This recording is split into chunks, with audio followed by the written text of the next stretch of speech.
ማርኬቱ በማክሮ እና በማይክሮ ኢኮኖሚክስ ነው የሚመራው ስንልና ልክ እንዳሁኑ ደግሞ ሄድላይን ድሪቨን ማርኬት ነው ስንል ምን ማለታችን እንደሆነ እንደምታውቁት ማርኬቱን ግሎባሊ ድራይቭ ከሚያደርጉ ሁለት ዋና ሪዝኖች መካከል የመጀመሪያው ሰፕላይ ኤንድ ዲማንድ ነው። ሁለተኛው ደግሞ ፊውቸር ኤክስፔክቴሽን ነው፣ ወደፊት ምን እንደሚጠበቅ። እነዚህን ሁለት ነገሮች ትሪገር የሚያደርጓቸው ዳታዎች ደግሞ ከማይክሮ እና ከማክሮ መካከል በአንዱ ስር የሚመደቡ ይሆናል። ለምሳሌ ማክሮ ስንል እንደ ኢንተረስት ሬት፣ እንደ ጂዲፒ ያሉ ኢኮኖሚውን ዙም አውት አድርገው ኦቨርኦል ያለውን ነገር የሚያሳዩ ዳታዎች ወይም ደግሞ ዜናዎች ናቸው። ማይክሮ ኢኮኖሚክስ ስንል ደግሞ ዙሚን የሆነ ወይም ደግሞ የተወሰነ ኤሪያ ላይ ብቻ ፎከስ ያደረጉ ሪፖርቶች ናቸው። እንደ ምሳሌ የካምፓኒ ኤርኒንግ ሪፖርቶችን መውሰድ እንችላለን። ጠቅለል ስናደርገው ማይክሮ ላይ ስለ አንድ ካምፓኒ ኤርኒንግ ወይም ደግሞ ሴክተር ዴቨሎፕመንት ሊወራ ይችላል። ማክሮ ላይ ደግሞ ሰፋ አድርጎ አጠቃላይ ኢኮኖሚ ያለበትን ሁኔታ ያሳየናል፣ እንደ ጂዲፒ፣ ሲፒአይ እና ኤንኤፍፒ ባሉት ዳታዎች ማለት ነው። ዲፎልት እንግዲህ ማርኬቱን የሚያንቀሳቅሱት እነዚህ ናቸው። ኢንቨስተሮች እነዚህን ዳታዎች እያዩ ነው ትሬድ የሚያደርጉ።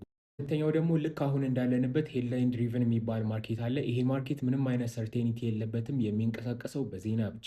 ለምሳሌ ሰሞኑን ከምናየው ኮንፍሊክት ጋር በተያያዘ ከእንደዚህ አይነት ዜናዎች በላይ ማርኬቱ ሞር ኢንፍሉዌንስ እያደረገ ያለው የትራምፕ ትዊት ነው። ወይም ደግሞ ሆርሙዝ ተዘጋ አልተዘጋ፣ ፒስቶክ ተደረገ አልተደረገ እያለ ማርኬቱ እሱን እየተከተለ ሲሄድ የዛኔ ሄድላይን ድሪቨን ማርኬት ላይ ነን እንላለን። ግን ማርኬቱ አንድ ለየት ያለ ጸባይ ያለው እሱ ልንገራል። እዚህ ዜናዎች አዲስ ሲሆኑና የቆዩ እየተደጋገሙ ሲሄድ ማርኬቱ ላይ ያላቸው ኢፌክት ተመሳሳይ አይሆንም። ኮንፍሊክቱ እየባሰ ቢሄድም ማለት እነዚህ ዜናዎች ባይዘዊ ማርኬቱ ላይ ሲጠሩ ሾክ ተብሎ ነው የሚጠሩት። ማርኬቱ እነዚህን ሾኮች አብዞርብ እያደረገ ይሄዳል ማለት ነው። በቃ ይለምደዋል። ምሳሌ ብታዩት የራሻና የዩክሬን ኮንፍሊክት ማርኬቱን በጣም ራፍ አድርጎት ነበር። አሁን ግን ምንም ቢፈጠር ከዛ የሚመጣ ሄድላይን ማርኬቱ ምንም አፌክት አያደርገው።